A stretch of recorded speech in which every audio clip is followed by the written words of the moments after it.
First things first, ito ay driving review ng Yaris Cross Hybrid. Kaya kung gusto mong makita yung full review, I will link the full car review na ginawa ko on the description kung gusto mong malaman ang overall impressions ko regarding this vehicle. Itong video na to ay para mas ma-explain ko kung anong driving experience nung tinest drive ko ang Yaris Cross Hybrid. And medyo special tong episode na to, which I will reveal sa later part of the video. Kaya kung interesado kang malaman kung bakit special to, watch till the end.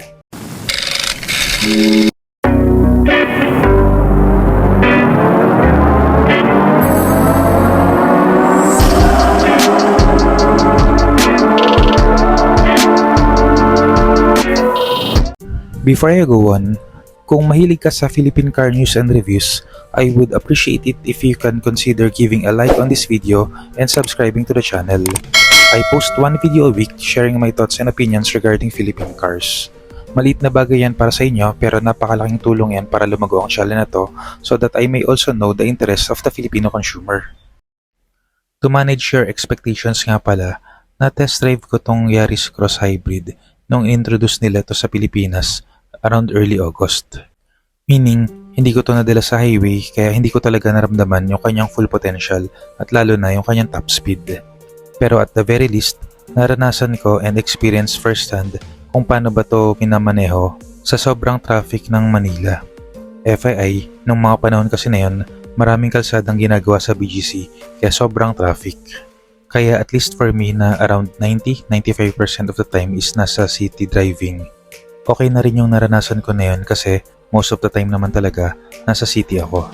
At least for me as a consumer and a potential buyer ng sasakyan na to, alam ko kasi kung saan ko siya gagamitin kaya kahit hindi ko siya madrive sa highway, okay na rin yun. Kung okay sa city, bonus points na lang kung okay rin yung performance niya sa highway. There is no replacement for displacement. Yang kasabihan na yan, usually, ay totoo. Usually. So, ang ibig sabihin lang nun, kung gusto mo ng mabilis na sasakyan, bumili ka ng may malaking makina. Usually. Pero ngayon kasi, meron ng mga turbo, hybrid, sa kagaya nito, and meron pa nga tayong mga mild and micro hybrids.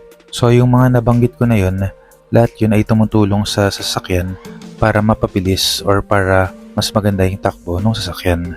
And sa case nitong Toyota Yaris Cross Hybrid, as the name implies, full hybrid siya.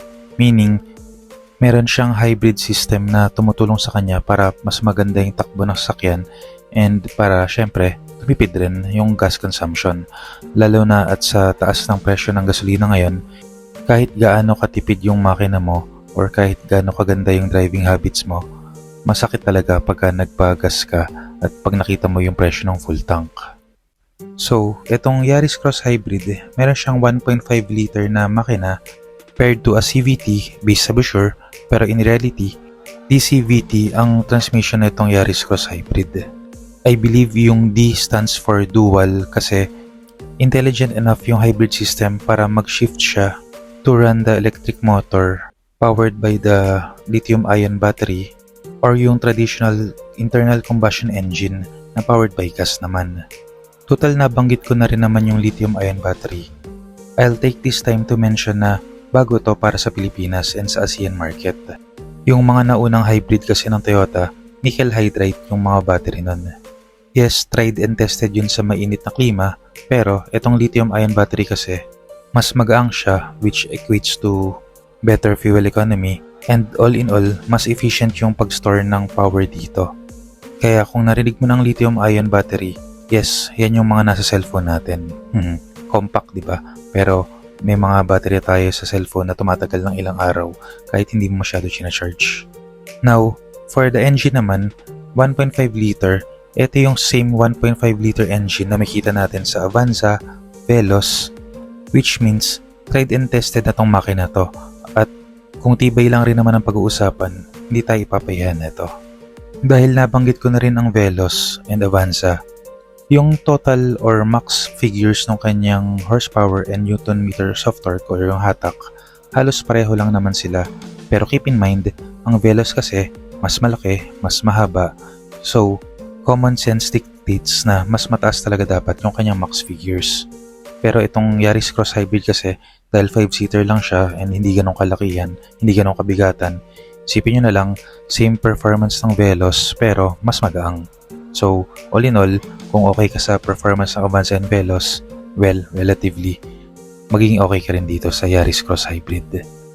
Maraming tao na hindi ko makakaila, kasama ako dun dati, na tumitingin sa panglabas na appearance ng sasakyan. Kasi nga naman, pag pogi sa labas yung sasakyan, most likely, pogi rin siya sa loob.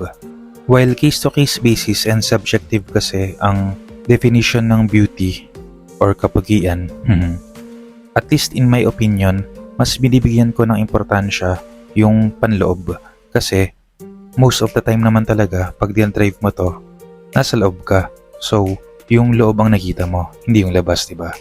Kaya kung stuck ka sa traffic ng 1 oras, 2 oras, or God knows, 3 oras, kung hindi mo nagustuhan yung nakita mo sa loob, malamang mas mabwisit ka dahil sa traffic. Kaya naman pagpasok ko dito sa Yaris Cross Hybrid, itong 6 na to ang nakita ko talaga, initially. Number 1, yung leather seats.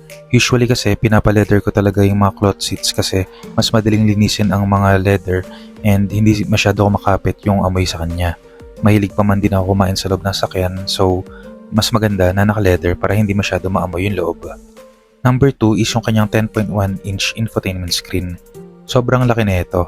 Sa totoo lang, akala ko okay na ako dun sa 6 or 7 inches pero nung nakita ko tong 10.1-inch screen, panalo pala talaga ang mas malaki. Bigger is not always better pero sa case na ito, well, bigger is better. Third na napansin ko is yung kanyang panoramic glass roof. Take note na glass roof ang tawag ko sa kanya kasi hindi naman siya moonroof or sunroof kasi hindi naman nabubuksan. Hindi talaga ako fan ng mga glass roof or mga sun or moonroof kasi glass is glass, glass breaks. Pero sa case na to, I think okay na rin to kasi dahil hindi nabubuksan yung kanyang glass roof dahil nga hindi siya moon or sunroof, less points of failure to, so less leakage, less na problemahin pagka umuulan na baka may tumulo sa loob ng sasakyan. While yes, tried and tested and syempre, may quality assurance teams naman ang mga car manufacturers, naniniwala pa rin kasi ako sa kasabihang less is more. Less parts, less points of failures, less sakit sa ulo, less sakit sa bulsa. Then, fourth item na nakita ko dito sa loob is yung kanyang electronic parking brake with auto hold. Sa sobrang traffic na naranasan natin sa Manila and sa Pilipinas overall, God sent itong electronic parking brake with auto hold. Kasi sa day-to-day na stop and go traffic situation sa bansa natin, kahit automatic ang sasakyan mo, mangangalay ka pa rin kakapreno. So, with auto hold, brake lang to a full stop, bitaw sa brake, then pwede mo nang ipahinga yung paa mo. Fifth on my list is yung kanyang automatic climate control na alam ko hindi na to bago para sa iba. Pero kung galing ka sa sasakyan na galing manual yung kanyang aircon controls, then natikman mo yung auto climate control, hindi mo na iisiping bumalik talaga dun sa manual. Napakalaking tulong nitong climate control na automatic kasi set mo lang yung temperature, then siya nang bahala sa fan speed para ma-meet yung temperature na gusto mo. Last but not the least siguro, kaya nilagay ko to sa dulo kasi push start button. Sa totoo lang sobrang luma na nito pero ako kasi I still drive yung mga sasakyan na disusi. Meron pa rin akong overcranking na naranasan minsan kahit experienced driver na ako. Kaya pag nagda-drive ako or nakikidrive ng sasakyan na may push start button, sa totoo lang napaisip ako bakit nga ba wala akong ganito. Napakalaking tulong nito sa simula pa lang ng driving. Now, let's move on to the items or things that you cannot see. Ito yung mga bagay na mababasa mo sa brochure, maririnig mo sa ibang car reviewers, pero iba pa rin kasi talaga pag na-experience mo na. So, number 1 is the speed sensing electronic door locks. So, yung mga sasakyan naman natin ngayon, merong isang door lock lang para to lock them all. Parang one lock to lock them all, di ba? Pero, iba pa rin kasi ang merong speed sensing.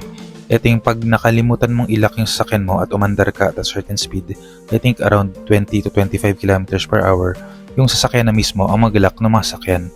Additional safety yun kung sakaling makalimutin ka.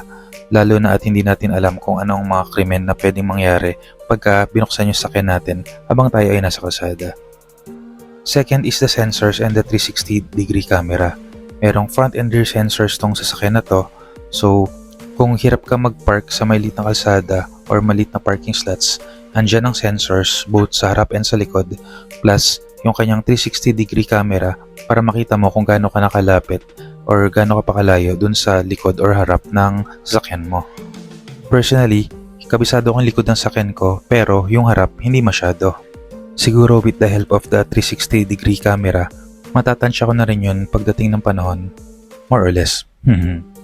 Those two things are medyo basic na para sa ibang sasakyan, pero what makes this Yaris Cross special is yung kanyang Toyota Safety Sense. Kung ang Honda ay may Honda Sensing, ang Nissan ay merong Nissan Intelligent Mobility System, and Subaru naman merong EyeSight, ang Toyota meron siyang Toyota Safety Sense. Basically, mga ADAS yun or Advanced Driver Assist System na tutulong sa'yo para mas maging safe yung biyahe mo. I would like to think of it na para akong may co-pilot or co-driver, hindi backseat driver co-driver, na magsasabi sa akin at mag-a-alert sa akin kung may danger ba siyang nadidetect, and kung hindi ako nag-react in a timely manner para ma-avoid yun, siya ang gagawa nun para sa akin. Number 1 siguro dito is yung kanyang pre-collision system na magpepreno ng kusa para hindi mabangga yung sasakyan. Second is yung kanyang lane departure warning system para wag kang maging kamote. Tumutunog yan pagka nag-shift ka ng lane and hindi ka gumamit ng turn signal lights.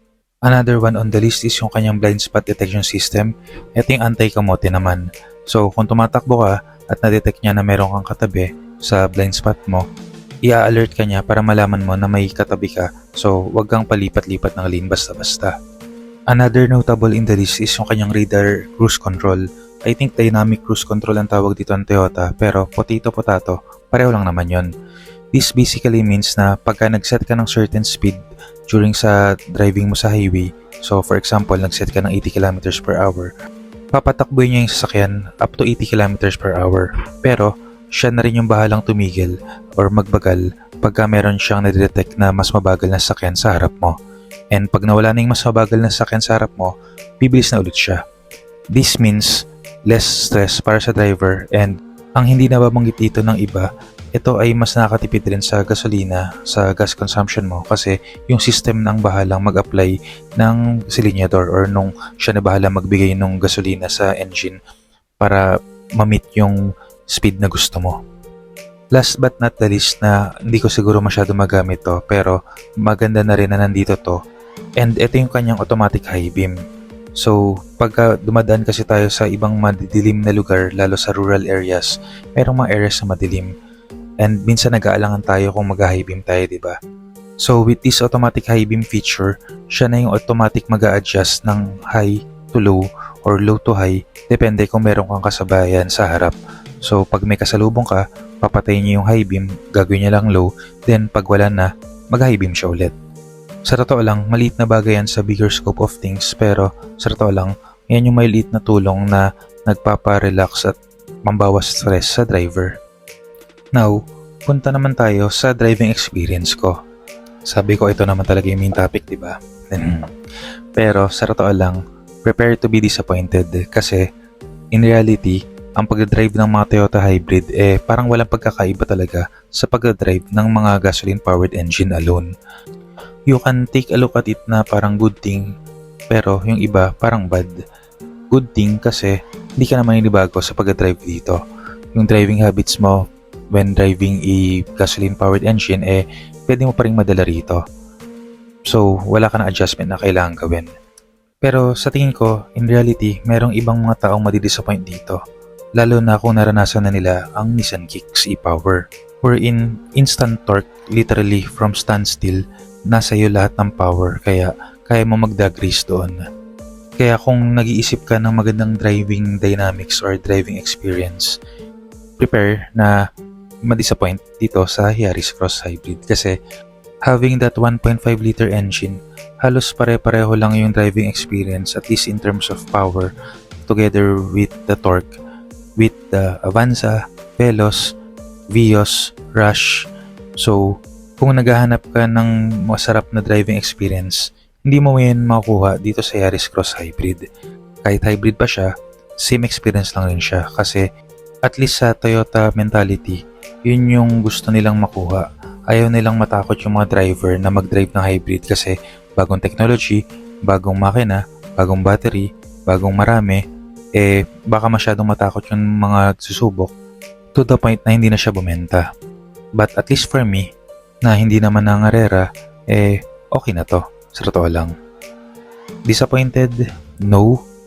Underwhelmed? No din. Kaya kung tatanungin mo ako kung ano ba ang driving experience na naramdaman ko dito, ang sagot ko ay, it's okay. Which is not totally a bad thing. Not totally a bad thing for me at least kasi I feel like it will do what it needs to do. Since this is a Toyota in the Philippines, alam natin na pagdating ng panahon kung sakali man magkaroon to ng sira, magandang after-sales support na makuha natin from the kasa ng Toyota or later on pa nga, pati dun sa mga aftermarket specialist or mga talyer kung saan kayo merong suking mekaniko. Marami tong shared parts dun sa mga sakyan na nasabi ko kanina, kaya for sure, kung merong masisira dito, marami tayong surplus na makuha at mahanapan. Kaya if you are looking for a good city car, you might consider a Yaris Cross. And kung naghahanap ka ng sasakyan na mas matipid sa gasolina, then go with the Yaris Cross Hybrid. Hindi man to kasing lakas ng mga diesel engines or kasing bilis at saya i-drive ng Nissan Kicks. What it will give you is a peace of mind. It will bring you from point A to point B, no thrills, no frills, no luxury, but no drama din because of the known reliability ng Toyota. So at the start of the video, sabi ko special tong episode na to for a reason. And being a budget-friendly consumer na naghahanap ng value for money, tinest drive ko tong Yaris Cross Hybrid for a reason. And yung reason na yun ay I am putting my money where my mouth is. Meaning, ang Yaris Cross Hybrid ang susunod na sakyan na bibiling ko. For the subscribers na nanonood ng aking mga videos, lalo na sa Innova at Vios, alam nyo na ang aking daily driver ay ang 2016 Toyota Innova. It is still a great car, don't get me wrong, pero 7 years old na kasi yun and ina-anticipate ko na yung paparating na reliability problems kahit fully and regularly maintained siya. I am still keeping that car, don't get me wrong, pero sa taas kasi ng gasolina and even diesel ngayon, and going electric is still far in the Philippines. So, going hybrid is the way to move forward, at least sa aking day-to-day use cases. Mature, tried, and tested na kasi ang mga Toyota hybrid kaya tiwala na ako dito sa hybrid engine at hybrid system na introduce ng Toyota Motor Philippines dito sa Yaris Cross Hybrid. Pero that's for my use case kasi. At a price of 1,598,000 Philippine peso at the time of this recording, sa totoo lang, medyo mabigat yun para sa ibang tao. Yung ibang tao, mas pipiliin ko muna ng 7-seater na internal combustion engine kaysa sa hybrid. Pero at least, in my opinion and in my daily use case nga kasi, hybrid makes sense. I want to jump straight forward sa electric vehicles pero sa totoo lang, mahirap pa rin kasi gawin yan lalo pagka nag-long trips kami in our provinces. Wala naman kasing mga charging stations katulad ng gas stations doon. Lastly, I want to add na hindi ito ang first choice ko or even second choice. Ang first choice ko talaga dati is the Z-Mix. Kaya lang, sobrang taas kasi talaga ng presyo nun and yung middle row seats, ginawa nilang captain seats. Dati kasi, 3 palagi ang sinasakay ko sa Innova. Ganun din sana ang gusto ko sa susunod na sakyan ko. With the captain seats na meron sila, well, nawala yung kanyang practicality na hinahanap ko. My second choice was the Corolla Cross Hybrid. Pero, para sa mga nakakaalam, nakapila at mga umaasa pa rin, napakatagal kasi ng pila sa Corolla Cross.